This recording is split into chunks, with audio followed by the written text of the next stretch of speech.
Hello. All right, I'm logged in, which means you all will be joining me as you guys are funneling into the room. Just say hello. You can hear me and see me. You can see me drinking the last bits of my smoothie. A full-on day of consults and webinars. Hydration is, hi Marina, hydration is on fleek today. Lots of good nutrients coming into my system when the schedule is this full. All right, so I've got quite a few of you on here live. Only one of you have said hello. Nicole, you've raised your hand. So if you can just punch in the chat on the side, just say hi. Let me know that you can see me and hear me.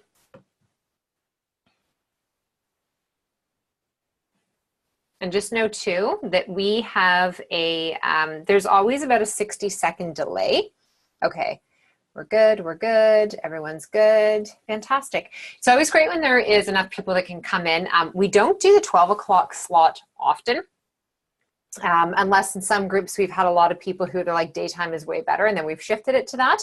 So it's great when we can have enough people on live during the day.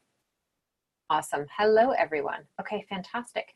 All right, so you might have noticed on your link for today's class that it said digestion inflammation. That was actually an error. I think Vanessa was just so excited that she was leaving for Hawaii for 2 weeks on her honeymoon. She's my full-time editorial producer and assistant, that she just flipped it. So it shows that today is digestion and inflammation, and that next week is estrogen dominance, but it's actually the reverse. Today is estrogen dominance, next week is digestion and inflammation. So just so that you're good to go on that. I did have a couple of questions that were submitted beforehand. So I'm going to open up class today with a little bit of that kind of Q&A portion, and then get into the flow of what we're actually going to talk about and discuss.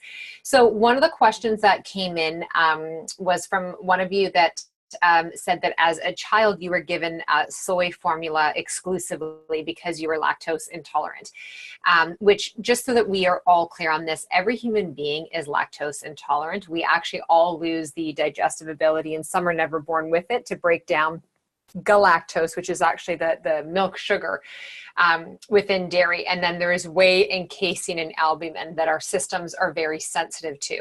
So, you know, if you like see babies who are formula fed, and they puke every time after they eat, they have eczema, they always have ear infections, their little system is not doing well with that formula. They have a sensitivity to it.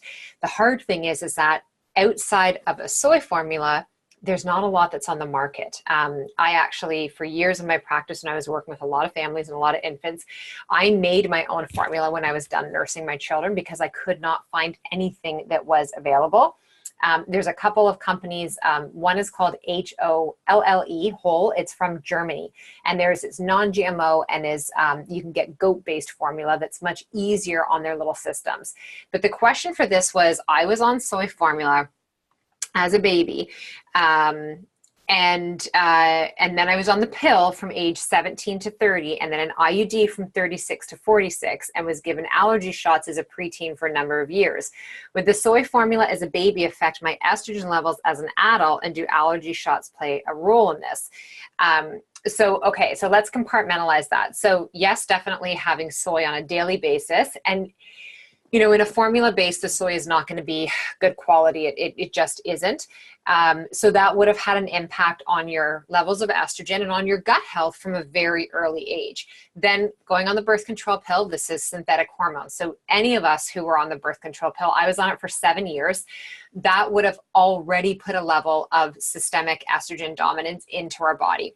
IUD, it depends. If it was Mirena, which was releasing synthetic hormones into your body, then yes, this is going to impact your levels of estrogen. If it was the copper IUD, you might see this effect more in terms of like your body's immune response. So autoimmunity might kind of fall up and around this, thyroid health, because copper is going to compete with some of the nutrients that the thyroid actually requires. But yes, any form of birth control, doesn't really matter what it is, unless we're talking about things like, you know, the fertility awareness method. Even something like chronic use of spermicidal condoms is going to impact our endocrine system on some level, whether it's like a tissue level or truly a hormone level. All of those things would impact. And this is really what we're going to talk about today is what is estrogen dominance? What does that actually mean? I know it's something that gets thrown out there often. Why is this something that we as women need to understand more about? What are the signs and symptoms of it? If this is something that we've been diagnosed with or an estrogen dominant related condition or illness, how do we start to actually get these chemical forms of this hormone out of our body?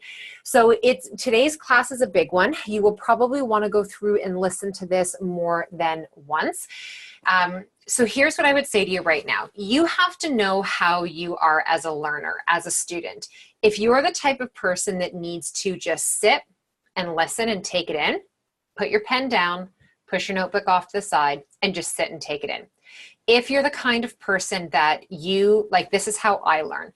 As I am hearing the information, I need to make notes. And oftentimes, like if you were to try to read my notes after certain things, you'd be like, what language is this in? Sometimes it's not even words I write down, but when I'm in motion, I uptake more information and I get more out of it if my body is doing something while I have the info coming in. So I'd recommend if you know that you are a note taker and that's how you are able to viscerally pull this into your body, take notes while we're talking about it. You also have information about this in my book, The Simplicity Project, as well as in your workbook. But these, like this right here, like the webinars, this is the meat of the program. This is where we go deeper. So you just know how you learn. Before I get into the meat of the program, are there any top surface questions that you have right now before we get into it that you want me to consider and address? So I'll let you ask the questions now, but I'm probably not going to answer them until we actually start to go into the next hour together. So post those for me right now in the chat. Questions you have. There's no silly questions. Sometimes we need to ask the same question like 5 times 5 different ways in order to try to get a different answer or one that we understand. So post those into the sidebar for me so that I know. You might lose me because you're past driving country roads. Okay, no problem. Can we post questions as they come up? You can, but just know this, that when I am actually teaching, I minimize the screen on the chat side so that if I'm kind of on like a tangent of teaching, even if you've posted a question, I might not loop back around to it for about 10 or 15 minutes if I'm on if I'm on kind of a teaching rule. And then when I'm kind of done that thought, then I'll come back into the chat. So you can do that as well too, okay? Okay, so if there's nothing like imminent right now that you want covered right off the top, let me ask you this question first, and I will ask all of you to like raise a hand or write yes on the side. Has everyone heard of estrogen dominance before?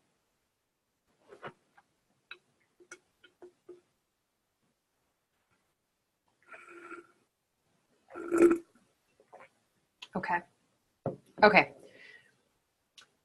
So one no and the rest all yes. All right. So this is like, there's so many reasons why the Hormone Project was created, but this is one of the big ones. This is huge because most women who are estrogen dominant as adults were estrogen dominant as a child. And they started off, with whether it was gut issues going on, early periods, super heavy, painful periods, a lot of clotting, recurring urinary tract infections, yeast infections, breast tenderness, menstrual migraines. All of these things were linked to most likely some form of estrogen dominance. But all of that gets dismissed because you're just told, well, you're a menstruating female. You're kind of maybe going to have a crappy period.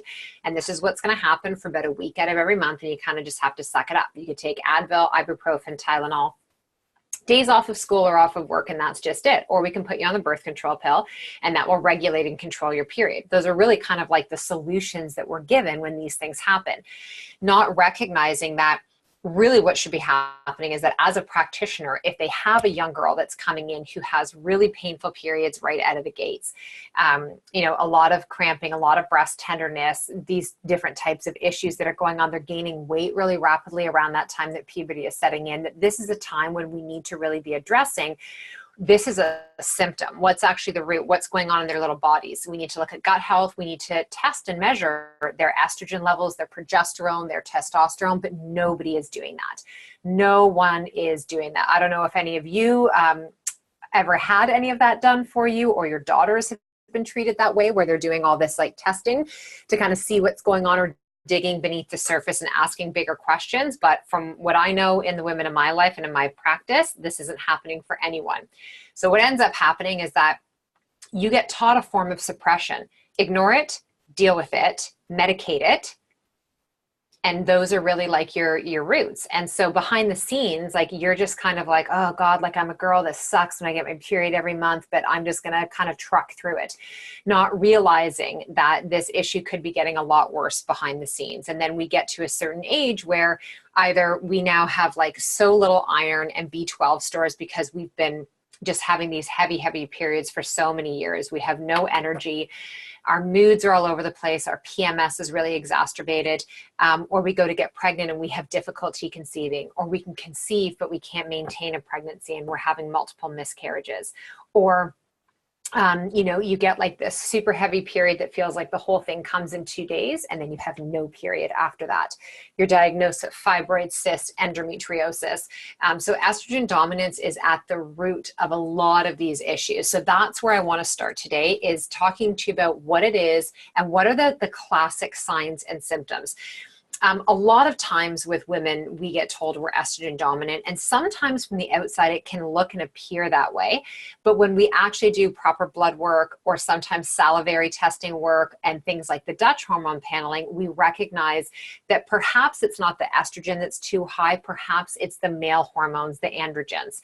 That would be something that would be more related in things like polycystic ovarian syndrome, cystic acne, those types of things. So we'll break it down so that you are able to start to understand, is this an estrogen issue that's maybe going on in my body? Is it a progesterone issue? Is it a testosterone issue? Am I producing like any of these hormones at all? Because it's increasing in my practice where I have more and more women that are coming in who have no period whatsoever. And this is kind of like a whole nother element that we will get into as time goes on. So from here, so this is where I say, like, bear with me as I start to kind of get into everything I'm going to talk about. I'll kind of open up that chat bar in between, but I just want to get through initially, the signs of estrogen dominance. We'll talk about the how, and then what are some of the things we can do to start to correct this in our bodies, because there's so many things that we can be doing to decrease the hold that it has on our system and the effects, and to feel so much better. So in a nutshell, estrogen dominance is essentially too much estrogen. So there's no set number that indicates estrogen dominance in terms of like your blood work, because it's all relative to how much estrogen do you have in ratio to your progesterone and to your testosterone and to your DHEA. So it's all about like that relativity to your other sex hormones. Estrogen's crucial. Like, we need to have estrogen for day-to-day function, right? Without it, you wouldn't have a healthy period. You would have a lot of vaginal changes that would lead to painful sex and urination. So when I work with a lot of women who don't have their menstrual cycle and they don't really have, good levels of estrogen, they are the ones that tend to have a lot of vaginal dryness, pain during sex. Even the clitoral area can be very, very sensitive and almost like a burning sensation. And you're just like, you do not friggin' touch me there, which is awful, because that is actually the area for 90% of women of how you're going to achieve an orgasm. But if you don't have the right level of hormones and it's painful, that is something that becomes an issue. Hot flashes are when you have too little estrogen, not too much estrogen. Moodiness, really wonky periods that are just like all over the place. Brain fog, and there can be more on top of that.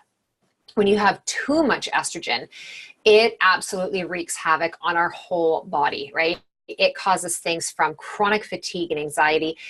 Too much estrogen is the birthplace of fibroids, of cysts, of endometriosis, of abnormal menstruation, of like really heavy, painful periods, lots of clotting, dark periods, and breast cancer. So when we have too much estrogen, it's like the floodgates of intensity open up. And estrogen is what is actually causing this cellular change in our reproductive system that are producing. And when I'm saying reproductive, I mean your breast tissue as well. So you might have fibroids in your uterus, and you might have cysts on your ovaries, but you also might have fibrocystic breast tissue as well too. And so when we have excess estrogen in one area of our reproductive of our endocrine system, it doesn't just stay in that one area. It can impact other areas. Endometriosis is a prime example of that. Endometriosis can actually work its way out of the uterus, into the bowels, into different parts of the body, and it can become quite a big issue. And it is 100% an estrogen dominant related condition. And too often with things like fibroids and cysts and heavy periods and endometriosis, women are put on the birth control pill. They have an implantation of the IUD. They're given a cervical ablation. They're put on medications, but they're not actually ever taught, why did this happen in the first place? And how do we detoxify and get all the chemical forms of the estrogen out of your body so that we can actually starve the cysts, starve the fibroids, starve the endometriosis. And if it did have to happen where you had to have a partial or a full hysterectomy, how do we teach you now how to better take care of your body so that we don't remove your uterus or your ovaries and fallopian tubes, but the estrogen dominance just then pops up in your colon or pops up in your breast tissue because we never took care of it. We just took parts of your body out that were suffering from it. The estrogen is still circulating in your system, and now it's like, well, I'm just going to find somewhere else to go. I'll go in your breast, I'll go in your lymph. I'll make you heavier. I'll make you gain more weight. More fat cells you have in your body, I'll produce more estrogen. This is like the perfect environment for me to be in. So there are things that we can do. There are a lot of really important things that we can do to eradicate not only the symptoms, but to also help this from becoming something that is, you know, continuing to come after you in your life. And that's the best way to describe it. It's like, estrogen is such a powerful hormone, and it is an incredible hormone when it's in the right balance. But when it's out of balance, it is like an untamed beast. And because everything that we've been taught up to this day has been suppress it, tell it to shut up, hide it, shove it deeper. Like, we don't have time to deal with this. You were born to be a woman, to be in pain. We want to, you know, get rid of this for you. And it's an easy story to fall into, because when you're in so much discomfort, you're like, you just tell me what to take and what to do, and I will friggin' take it, because I can't handle living like this anymore. Not understanding the repercussions behind the scenes. And you can hear this kind of stuff and you're like, shit, I've done so many of these things for so long. Like, am I screwed now? Is there any hope for me? Yes, 100%. There is always hope. There is always a way to heal. You just have to understand throughout this process that it's not going to happen overnight, that you have to be patient. You have to understand, like, if you're a woman in your 30s and 40s and 50s right now, and you started off in those puberty, pubescent years where you were already having struggles that nobody was recognizing. If as an infant you had gut issues, as a child you were on lots of antibiotics, you were on allergy shots, you had ear infections all the time, you got strep all the time, your body was already in a vulnerable state. Now you had this surge of hormones come into your system because you were going through puberty and entering a new phase in your life, and hormones just amplify everything. Like, they're chemicals in your body. So your entire chemistry changed, and then you weren't given the tools to learn how to create these positive chemical reactions. We were just actually like, something's going to overflow, quickly put something on top of it. Oh, it's going to like come out the bottom, you know, try and like band-aid it there. And so that is the result of why our bodies are where they're at today. So you can't expect that in, you know, 10 days or even 10 weeks that all these things are going to be gone. This is like, you have to choose when you start to learn about what's really been going on in your body and how to heal it. You have to like make a pledge to yourself where you say, from this day moving forward, I am breaking up with quick fixes. I am no longer interested. If a quick fix is over here, I am going to look over here. I am in this for the long game, because I'm after longevity of my health, not what I can create in the next couple of weeks. You are going to feel a difference in the next few weeks. You're going to feel lighter in your system. You're going to start to have a better talk and communication with your body, but you have to know that this has been going on for a very long time, okay? When you produce a symptom, it's been brewing behind the scenes for years before it actually starts to come to the surface. Okay, so does that make sense to everyone in terms of like, because people ask me all the time, well, how long is this going to take to heal? And I'm like, whoa, I cannot give you like a black or white answer. You know, a lot of it, it's going to depend on, you know, do you follow through with the steps? Are you understanding what is, you know, the information being provided to you? Those types of things. So does that make sense to everybody so far in terms of like what I've described? what's been going on, and just the longevity of how you have to be patient with yourself. Okay. All right. Because let me tell you, the intake forms I've been getting from you guys are great, but the emails I've been getting from a lot of you with all the extra info, I have like a novel to read right now. I have like, from some of you, I have 17 to the biggest one I've got so far is a 35-page report with blood work and testing and all of these different things. Like there's so much more that goes into, like when I'm off of here, I am like, this is one person's intake stuff that I have to go through today for tomorrow. Like this is huge, and you can't just like graze the surface for this stuff.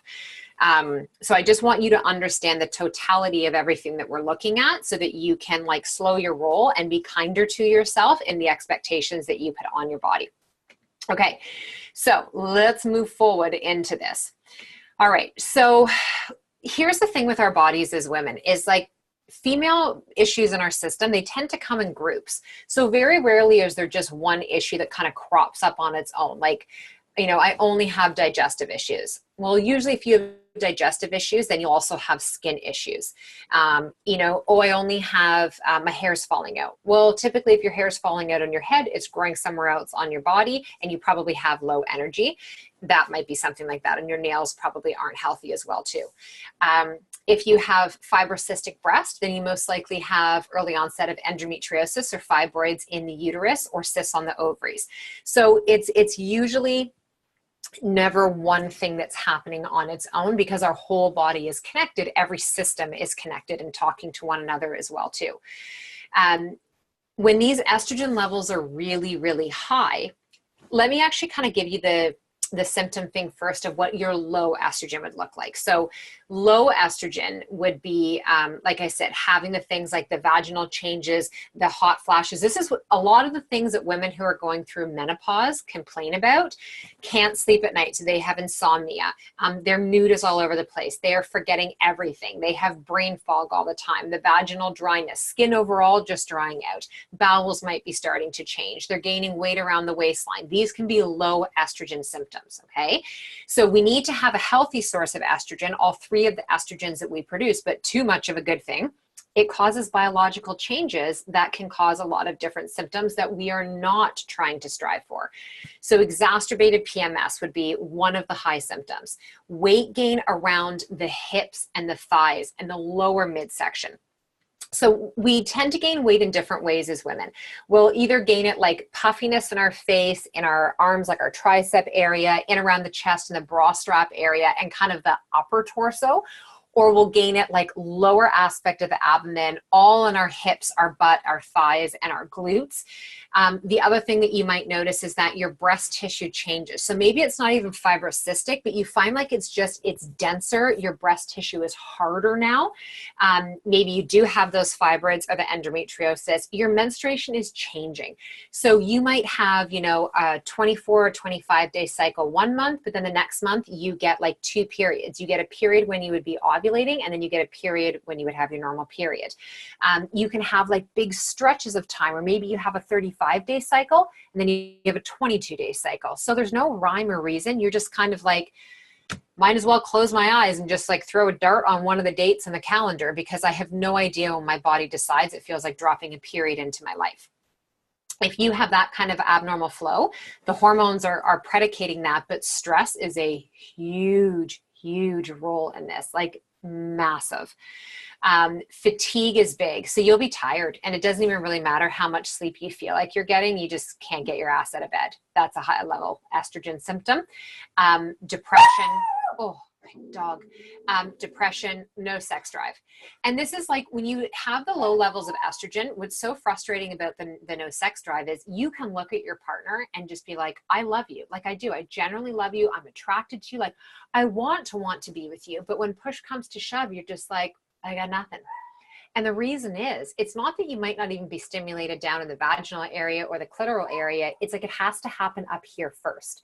So when our hormones are out of balance, it means that there is a chemical imbalance happening within the brain, happening within your hypothalamus and your pituitary and your adrenals. Your thyroid might be a little bit taxed. And that's really what's governing the talk with our girl bits, like with our sex drive, okay? It starts up here. That's why if you talk to women and you talk to men, men are like, they can just like think about it and, you know, like they have an erection. They can just see something, they have an erection. You can just like joke around about having sex and they have an erection. You could wake them up at 4 a.m. when you can't sleep and they're ready to go. For a woman, like not even maybe. Like I see that sometimes in practice if women have particularly high like levels of testosterone or maybe around ovulation, they like, you know, are attacking their spouse. But typically that's not the way it is. And it takes women usually a little bit longer because you have to like literally be wined and dined in your brain in order for all those chemical reactions to happen. There has to be enough lubrication as well too. If there's not enough lubrication, not only is it going to be dry and painful, but it's also going to preoccupy your headspace. And if you're thinking about anything else other than what is happening in that moment, it's either going to take you a very long time to climax, you won't at all, or you're just not going to be into it. So those are really important things to pay attention to as well. Anxiety is a huge one. So heart palpitations, chest pains, bloating, gas, breast tenderness. Like if your boobs feel like they grow an entire size leading into either ovulation or when you have your period, if they're so tender that like even putting your bra on or when you take your bra off and it feels like they're so heavy, or you even like brush past your chest, you have pain, that's a big sign of estrogen dominance. Mood swings too, where you're like totally fine and then you're completely not. You cry at the drop of the hat, that brain fog and insomnia. So the type of insomnia that I usually see with estrogen dominance, it's not that you can't necessarily fall asleep at night. Now, if you're the type of person that's on an iPad at night, you're still working on your computer at night, those types of things, maybe that's part of the picture. But usually what I find is that you can fall asleep, but you do not stay asleep. So you're waking to pee, you're waking because you're having a hot flash, you're waking because you are having joint pain somewhere. You're just waking because you're waking up and you just cannot fall back asleep and you're tossing and turning in your bed. You're just thinking about stuff. So that's typically the type of insomnia that I see with women who are sitting in more of kind of like that hormonal picture. And this is why things like melatonin will not work for you because you don't have a deficiency of melatonin. It's like the whole kind of structure hormonally is out of balance. So you might take melatonin the first couple times you take it, your body's like, oh, this is different. It feels like a little hug for my sleep right now. And you might get some sleep and then you try and take it again and again. And you either have to take more and you're up to like 10, 15 milligrams of melatonin, which I do not recommend, in order to fall asleep, but you still can't stay asleep. So this is how we can really kind of determine and distinguish, you know, in that type of sleep pattern, you probably need something like some L-theanine, which helps to drop your shoulders. You probably need some 5-HTP, which is like massaging the parts of your brain that actually feel happy and feel good and feel safe enough to fall asleep and reduce your levels of cortisol. And then maybe you need a tiny little bit of melatonin, like 1 to 3, at the most 5 milligrams, just to help to kind of nudge your hormones in that right direction. I'm working with some people who are like going to sleep at night because they're drinking NyQuil. Please don't do that. Please don't do that. If you need any other clarification around why not to do that, just read the ingredient box. It's all artificial food coloring. It's horrible. So if you're having to go to that extent where you are using those types of things to get sleep, please just know that maybe it's knocking you out at night, but you're not getting a full actual rest, and it's just making those problems even worse in the long term for your body because of the toxicity. Remember that you detox all of your hormones through your liver. So if you're taking in chemical sweeteners and artificial coloring and all of this other crap and stuff, guess who you're telling has more work they've got to do? The liver. And your body will try to do its best amount of work when you are sleeping at night. So if when you do go to sleep, your body is like, okay, she's out for the night. I'm going to get to work now and do my regular dailies of active living, right? So it's like you go into your job every day and you have what your job expectations were when you started your job. And you're like, I can totally do what's expected of me, you know, in my job on a daily basis. And every now and again, if you give me a little extra bit of work, I'm fine. But if every day I show up and I have more and more paperwork piling up, I have more emails coming into my inbox, more questions being asked at my office door, and the load just gets higher and higher, guess what starts to suffer? Everything. You no longer are able to get the minimal daily things done because you are bombarded by all the additional stuff that comes on top of you. So your job performance suffers, your efficiency of what you're trying to get done suffers. And this is the same way for your body. Your liver, your kidneys, your lungs, your respiratory system, your nervous system, your lymph system, your immune system, they all have this set circadian rhythm. And your body is like pre-designed through evolutionary time in order to have like healing and rest time and active wake and do time. And in your sleep time, this is where all the internal good stuff happens. It's like, you know, when children fall asleep at Christmas and that's when the elves do the work or Santa shows up to do that. It's like that kind of thing in your body. You have a whole bunch of little elves that are in there trying to get their job done. And if you just keep stacking it on top, they don't get to do the good stuff. They're constantly micromanaging. Your stress level stays up. So cortisol is jacked. This is a perfect storm to lay on extra fat and inflammation in your body.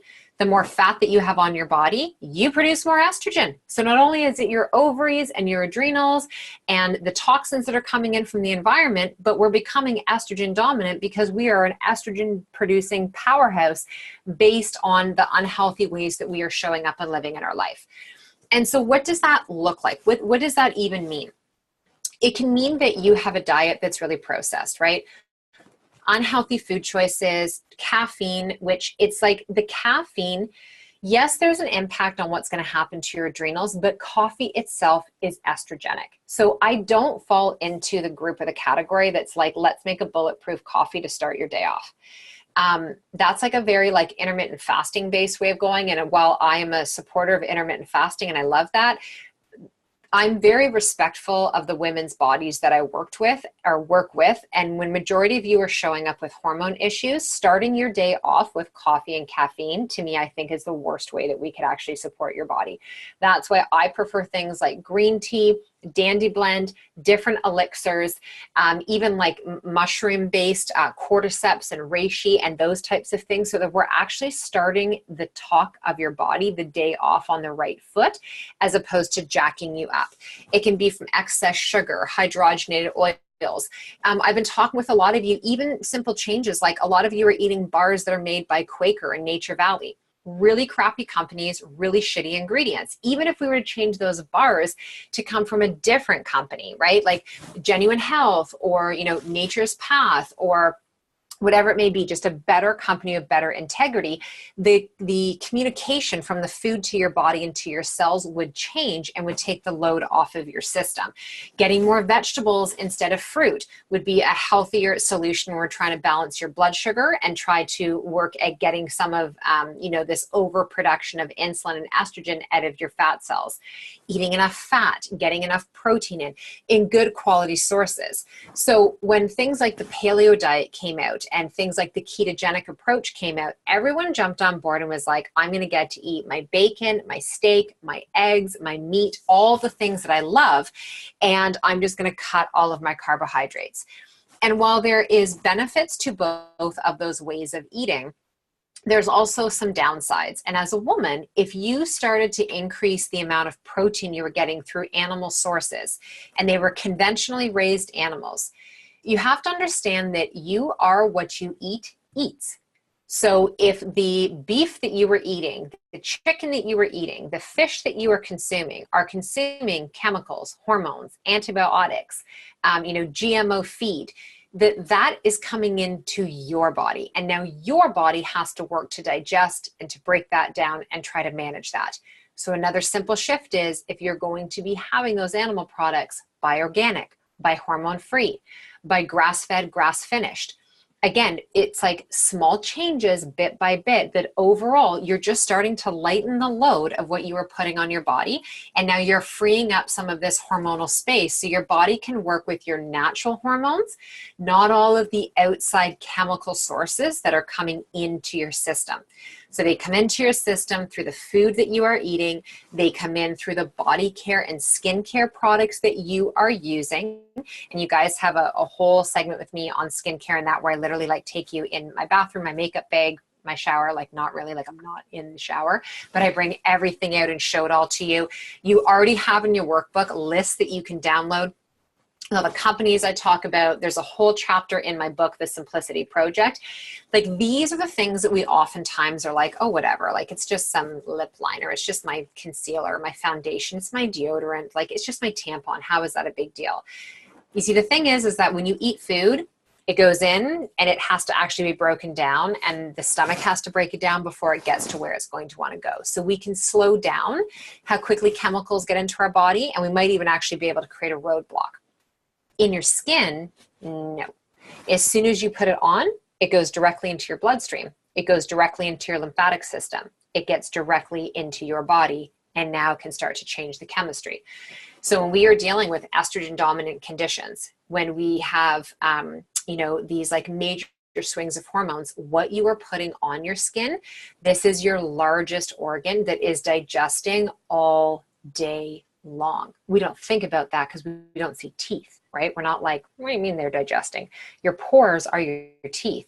And so, like in the shower, when you're in a warm shower, a hot shower, everything's vasodilated, everything is open. And now you're putting on your, shower gel, your shampoo, your conditioner, your shaving cream, all the things in the shower that are getting directly in. And then when you get out and the temperature cools down, your pores seal. And everything has been sealed into your body now. So you will learn throughout this process, like no one needs to be using shaving gel. Nobody needs to, like shaving cream. No one needs to be using body gel in the shower. You really should only have 3 things in the shower. A really healthy natural soap that also dubs as to what you shave with. And you can get these at Nature's Emporium. Any of your natural health stores, even the Bulk Barn has great soaps. If you go to the back of the Bulk Barn, where you can get like your like big refill things of like almond butter and cashew butter and those types of things. They have like the Dr. Bonner's soaps back there. And then they have like little natural ones that are made out of, let me just get one and show you what it looks like. Hold on.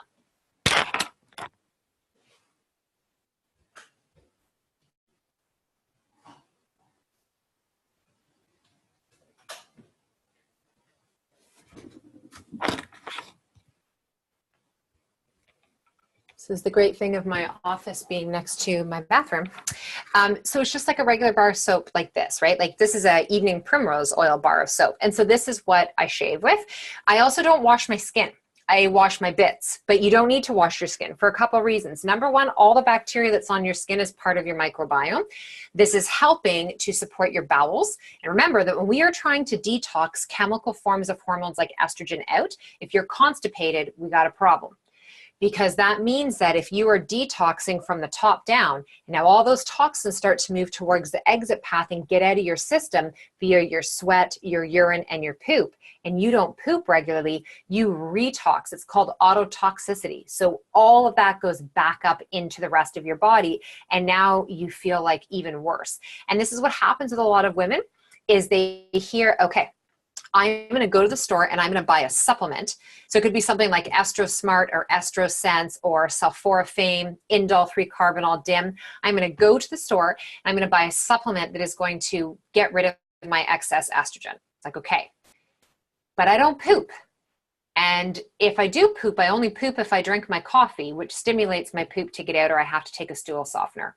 This is your first mistake, because if you're not eliminating on a daily, regular basis, you are full of waste and toxicity. And now if we are releasing more toxicity out of your cells, which is where you store your toxins, and we're dumping that into your body and you're not pooping it out, where do you think it goes?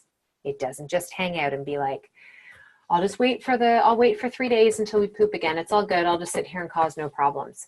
No, they start to off gas in your system. And so you can be like, I don't get it. I took the supplements, I'm, doing whatever, and I actually feel worse. And it's like, yeah, because you started to eliminate, you started to detoxify, but your end route is backed up. And so now you're resending all that toxins all the way up in your system, and they're actually more potent and stronger when they go back into your body because they aren't buffered by anything. And so you end up what's called like a healing crisis, and you just perpetually feel like shit. Okay, so first rule of thumb is you have to get your bowels moving, right? Digestion is so important. So this is where in this first phase, how we are eliminating the most inflammatory mucus causing foods that create a plug in your butt. Okay, that's essentially what's happening. Plugging your butt up. Your gluten, your dairy, your sugar, your caffeine, your alcohol, pretty much all the things we want to have when we're stressed out, all of that shit is literally affecting your shit, okay? It is clogging you up. So how you get rid of a butt plug is you stop providing your body with all the food that is binding you up, okay? You start to follow the meal plan that is suggested. Even if you were to just like, remove those things and get more water into your system right now, that is one of the ways that you're going to help your body move from where it is to truly where we want it to go.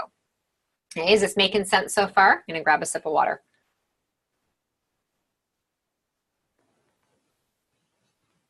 Is there anything I've said so far that you're like, I don't understand that? Because if there is, this is where you want to ask the question. You also have to remember, so we've hit like food is one of your sources of your estrogen, right? Body products, feminine products, plastic. You see like everything. I have like so many different drinks happening right now. Everything is glass. Everything is glass. Sometimes I will use like a BPA-free shaker cup for certain things, but that is not what my daily water intake is coming from at all. When the toxins from your stool reabsorb into your body, is it able to leave your body at some point? No, it literally is just going to hang out there, retox, and it'll eventually make its way back into your fat cells where you hold on to your toxins.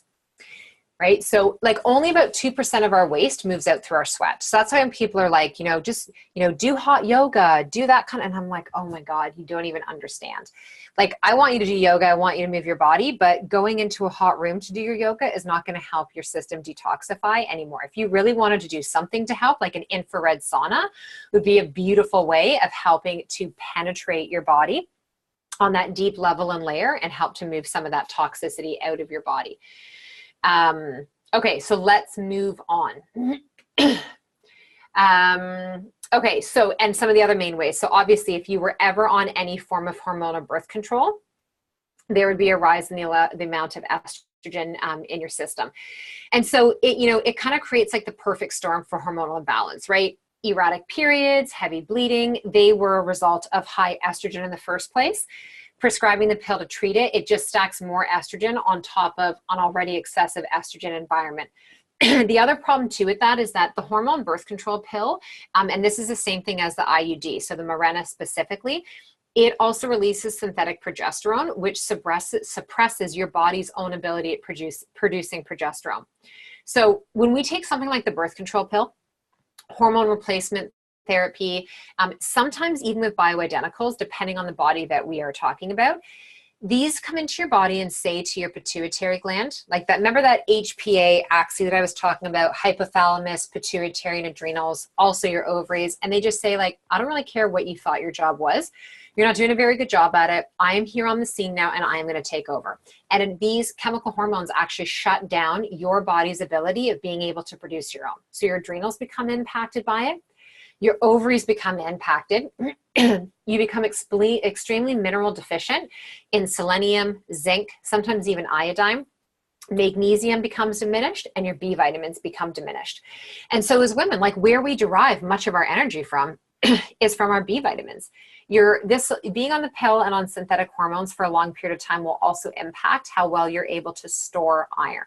So when you're looking at blood work and you see there's a few different values related to your iron, in your CBC, which is your complete blood count that they do, you'll see RBCs, which are your red blood cells. You'll see hemoglobin, and you'll see your ferritin. Sometimes they'll do additional testing, like your total iron binding capacity and saturation.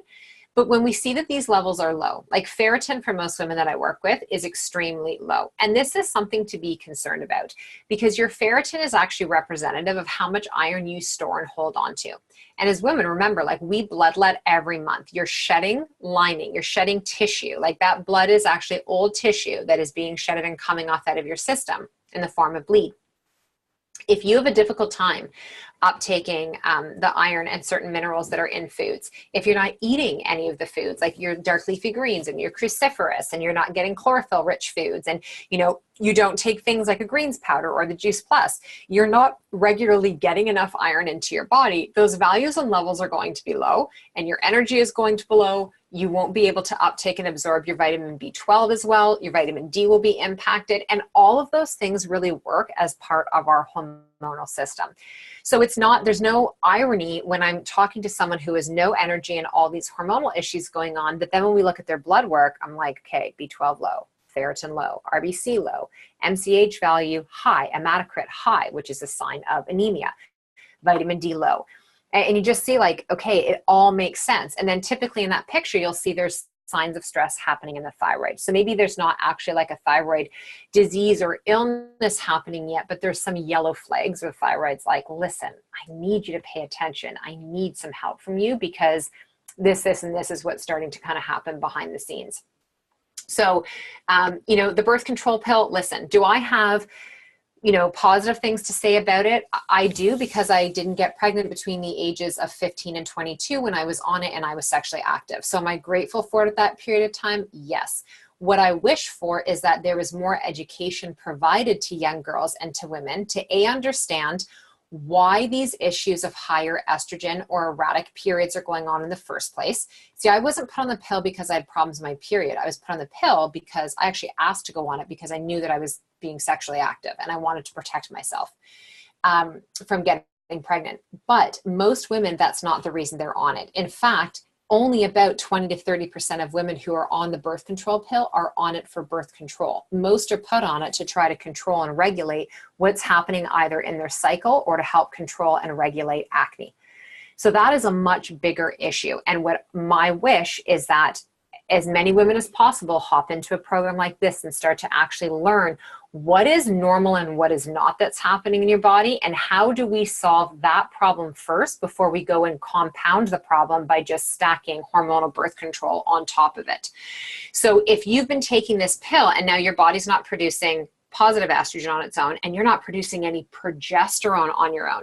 You see, progesterone is like, it's your feel-good, one of your feel-good hormones. It also gives you great skin, healthy hair, healthy sex drive. It's that final phase that happens after you've ovulated and you move into your luteal phase, where you're coming into your period, is when those progesterone levels should be elevated, and your luteinizing hormone. Progesterone is also what helps us to have a healthy full-term pregnancy. It's part of what is helping to keep that fertilized egg embedded in the uterine lining. So when we have repeated miscarriages, progesterone and that luteinizing hormone are an issue. And for most women, not all, but typically with that fertility issue happening, when we start to actually do the work of blood work and the Dutch hormone paneling and cycle mapping, we see that estrogen is just, it's so high and the body is not supported enough. Those progesterone levels can't compete. And so we don't put women at that point, at least not in an integrated practice, on something like Clomid or metformin or on fertility drugs. We at that point work to actually help to build a healthy foundation of fertility. We do things possibly like seed cycling, or working with different supplementation and different types of foods to help to naturally decrease your estrogen and increase your progesterone, so that we start to actually create this natural internal rhythm in your body. Then at that point, if things aren't happening as we hope that they would, then there's some other things that can be looked at. But we don't just jump right from, oh, okay, this is your problem, this is what's going on, now we're going to put you on fertility treatment. Because so many women who come into my practice who have had to go the fertility route and they weren't given the education, they get pregnant, they have their children, life is fantastic, and then post-babies, they suffer, a greater source of postpartum depression. Their thyroid completely poops out on them. They have all these other signs and symptoms show up, and it's because they weren't in a healthy state before they got pregnant. And your body will protect you. Your body will prevent you from being able to get pregnant or carry full term, because it knows that something systemically is going on. It doesn't feel it's a safe enough environment, and your period is not something your body knows. Like, if I need to use all the reserves I have this month to reduce your inflammation, to help you battle the stress that you are going through, all the other things that are going on. If you have a chronic infection, like in so many women, chronic urinary tract infections, chronic yeast infections, autoimmune conditions that are happening, your body will say, a period is not the priority right now. The priority is I need to use these hormones and these reserves to help to support you over here. Okay, it's the same thing like when the thyroid starts to slow down and you start to lose your hair and you're losing it on your head, your eyebrows are thinning, you're losing it on your arms and your legs. This is your body's way of saying, you own a hat and a sweater, put those things on because I can't give you the energy to produce the healthy head of hair and the healthy skin and the eyebrows because I've got bigger things I got to work on behind the scenes. So, it's so important, again, to just understand all these things that are happening. So that we can start to kind of like work our way backwards from where you're at right now and start to calm some things down. So we do need to do a source of kind of a post-birth control detoxification, which this first part of the hormone project really is helping you do that. It's helping to get the liver to be like, okay, wake up, liver. I know I'm sorry. I have asked you to do so many friggin' extra things for so long. I acknowledge that. I'm really sorry. First thing I'm going to do for you is I'm going to start to hydrate really well to help you and the kidneys, which govern my ovaries, and my bowels eliminate better. I'm going to give you a lot of H2O. And then I'm also going to take some of the work off of you. I'm really sorry for all the years of, all the wine and the alcohol and the sugar and the caffeine and the cigarettes and all of that stuff and the processed junky food. I'm really sorry. I'm going to start to take some of that off your plate too. And then I'm going to buffer you a little bit and I'm going to give you just some key supplements, some nutrients that are going to actually help you because I know you're tired. If I'm tired, you've been tired way longer than I have felt tired. So I'm going to bring some things into you that are actually going to help to just like give you a bit of hug and get you up off the ground so that you can start to function and feel your best. I know, liver, that when you feel your best and you're able to do your job better without all this extra stuff, that I'm going to benefit from that too and that I'm going to feel better. This is really what we are trying to do. This is how this whole system is happening. Like I said, there is no shortcut, right? It's like you don't just bypass the liver health and then start to take fiber so you can poop. Because this is what people will do. They'll hear and be like, okay, so Jen said, in order for the estrogen supplement to work, I got to poop more. So I'm just going to focus on pooping. It's like we got to think about like every and phase of the way. So trust the process and trust the protocol. The way I explained about what we're trying to do for your liver right now, does this resonate and click and make sense for you? Like when you start to hear it laid out like that, are you like, this actually makes like a lot of sense? Because if I've been doing all of these things, that's been a lot of excess that I've just demanded of my body to take on and to do. And this is where time and time again throughout this course, you have to be honest, like you have to give yourself some compassion and you have to just say like, I'm sorry. Sorry to your body and sorry to you because you didn't know this. So you can't feel bad. You can't feel shame about it. And you can't feel guilt or anger. Or you can get a little bit angry, but we can turn your anger into like positive passion about change. But you didn't know. So we only can do as well as we can with the information that we're given. If we're never given the information, like that's where the term ignorance is bliss comes from. We're just like going about our way. Right? I love roasted dandelion root tea. It's fantastic. I have it, I drink more of that around ovulation and when I'm coming into my period for sure. So roasted dandelion root tea in the Dandy Blend, beautiful for your liver, wonderful. So those are great things that you can be adding in for sure. Okay, so we talked about body care products. Again, you guys all have the links in my book, and I even link up as well too, like the environmental working group, so that you can understand more about some of the ingredients in your products, like your parabens, your phthalates, your benzophenes, your sodium lauryl sulfates. Like these are all registered as being known xenoestrogens that are directly related to estrogenic cancers of the cervix, of the ovaries, of the uterus, and of the breast tissue. Like it's literally documented, not just on PubMed, but in like the British Journal of Medicine. Like we know this as a society, but companies are still allowed to put this in their products. Phthalates, same things. These are used in plastics and they're an emulsifier and stabilizer. Things like the benzophenes, these additives, they alter estrogen and testosterone production. Like triclosan is one of those, and you'll find those in things like your sunscreens. So make sure your sunscreen is organic and natural. And I talk about those in my book as well too. For that. So it's just so important that you start to understand and know where a lot of these sources are coming from. We talked about it in terms of your food, like animal products. I don't recommend for any of you to be consuming dairy. I'd really love if you would eliminate it for the period of this course. And if you want to have a little bit of goat or sheep's cheese, that's fine, but please don't drink milk. And yes, even the tiny bit or the cream that you're putting in your coffee, I'd prefer that you don't. For that. The other thing is that, we have to realize that just because, we're talking about animal products, endocrine disruptors are in all food that is genetically modified or conventionally grown. And the reason being is that, large scale farming, they're mainly using a herbicide called glyphosate. And glyphosate is directly related to female cancers, which point to an estrogenic and estrogen effect in the body. And there are many studies. In fact, one of the best ones I read, which I was just like gobsmacked by, and there's a TED Talk by Stephanie, I can't remember her last name, that I can post for you guys, showing that glyphosate caused human breast cancer cells to grow in vitro, meaning that it is actually shown that a brand new infant who has not even taken its first breath in this world can actually be born with an already developing form of cancer in their system based on the mother ingesting these herbicides. And factory farmers, they are administering these things because it helps their animals grow faster, which it then ends up in our meat and in our dairy. And for them, there's ignorance is bliss in that industry too. They are doing it because they are trying to provide from their family. And if they can produce, a fatter cow faster and get it onto the market, they can provide for their family faster. So it is this vicious cycle. It's like, you can look at it in a way where you can just get angry at everybody, or you can look at it in a way where you can just be like, okay, here's the empathetic part of me that understands we're all kind of under this helm of this, poor design. And I'm just going to do my best and focus on me doing me.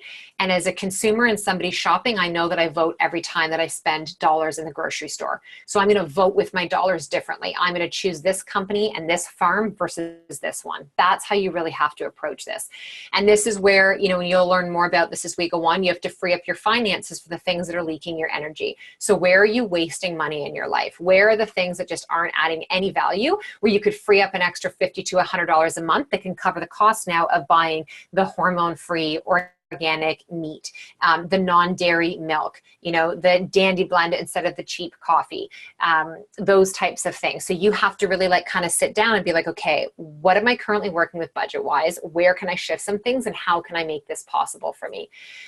Dandy Blend is actually, it's in your workbook. It's in the Simplicity Project book in the Simplicity Kitchen, which I just got your order form, Shayla, yesterday. So yours is getting mailed out tomorrow. So it's a root, it's dandelion root, and it is beautiful at helping to support liver detoxification. It is great at helping to reduce estrogen. It is one of my most favorite things, and it's a powder. So you actually just scoop it in. I actually have it here just drinking it cold in my water right now. It's got like a caramely kind of chicory root taste to it. And so I use it as the base of a lot of my different elixirs. So it's really quite delish. Okay, we only have a couple minutes left here. Estrogen in water as well too. So please don't drink plastic bottled water. Just don't. It doesn't matter if it's like the Fuji brand, Evian, like all those companies that we were told were better sourcing. Please stop drinking out of plastic, especially if your plastic water bottle has been in heat in your car and then you drink from it, because all of that leaches into the water. So glass or stainless steel, filtered water is best. Even if you can, like, honestly, even a carbon filter, like something like a Brita, is going to be 50% better than just your regular municipality tap water. If you're on a well, get your well tested, know what's in your water. The Santivia filters are fantastic. We do a reverse osmosis. We installed it about 8 years ago. It was about $5,000. We couldn't afford that. So we actually amortized it and paid it monthly so that we were able to actually do that for our family. So that's something you can think about as well too. The other thing that's going to impact your estrogen, and this is what we're going to kind of end on today, is having an imbalance in your digestive system. So if you have low stomach acid, meaning you have a lot of gas and bloating and indigestion, your food doesn't break down enough for it to have a smooth move through the intestines. And when the food moves slowly, bacteria has the chance to kind of feast and to reproduce and to hang out there and create a home in your body. And it throws your whole balance of your gut microbes off. When they're off and you have low stomach acid, or you had a history of a lot of antibiotics or heavy metal exposure, or, so many other causes, it affects the nerves that tell your intestinal system to contract and relax and move things along. And this can be the result, the end result being constipation. It can also cause things like IBS, IBD, SIBO, which is small intestinal bacterial overgrowth. So figuring out the root cause, it can be super frustrating because our gut has to deal with a lot of different things. This is why removing a lot of those top tier irritants is important, staying hydrated, and then supplementing with some digestive enzymes like betaine HCl, or taking some apple cider vinegar with some water before your meals is going to make a tremendous difference in how you break down your food. On our kitchen table, we have a bottle of plant-based digestive enzymes, and we have a little bottle of bitters from St. Francis. And we take those before we're about to eat dinner. I don't use digestive enzymes during the day for my body. I don't have a lot of digestive stuff that happens. But dinner, the last meal of the day, like most people say, I wake up in the morning, I feel fine, my stomach's pretty good. Every meal I eat as the day goes on, I get more bloated, I get bigger, I feel kind of grosser, I'm more tired. That is one of the signs of low stomach acid. So you would take digestive enzymes at lunch and at dinner, and it's going to help your body produce what it can't do on its own right now and help to break down that food better. Okay? So again, lots of juicy details in this one. You have to listen to it again. I can't go beyond the hour point today because I have another consult with one of you at 1:30 and then for the rest of the afternoon. And I also need to eat. Liver detox. So Jesse, go back and listen to the first call that we did where I talk about the 2 phases. You're only going to start with the foundational 5 in the beginning. You're not going to add on the NAC or the Estro Smart right away until we actually have your consult so that we can talk one-to-one and I can get to know a little bit more.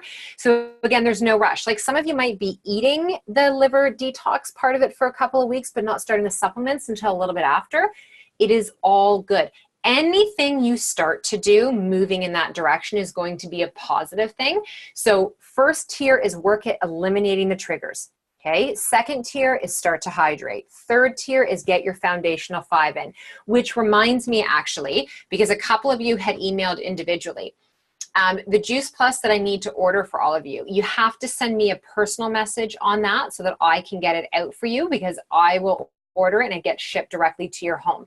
So you have to send me your mailing address, you have to send me your phone number, your email address, and then your payment information, your credit card information.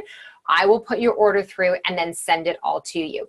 If you have a child that's between the ages of 4 and 18, or they're still like a registered student, even if you have a child who's 3, you can send me their full name and their birth date, and I will input them into the system, and your child actually gets the Juice Plus Gummy Chewy product for free while you are taking the product. So this is like, mine sit here in a bowl right next to me, my capsules.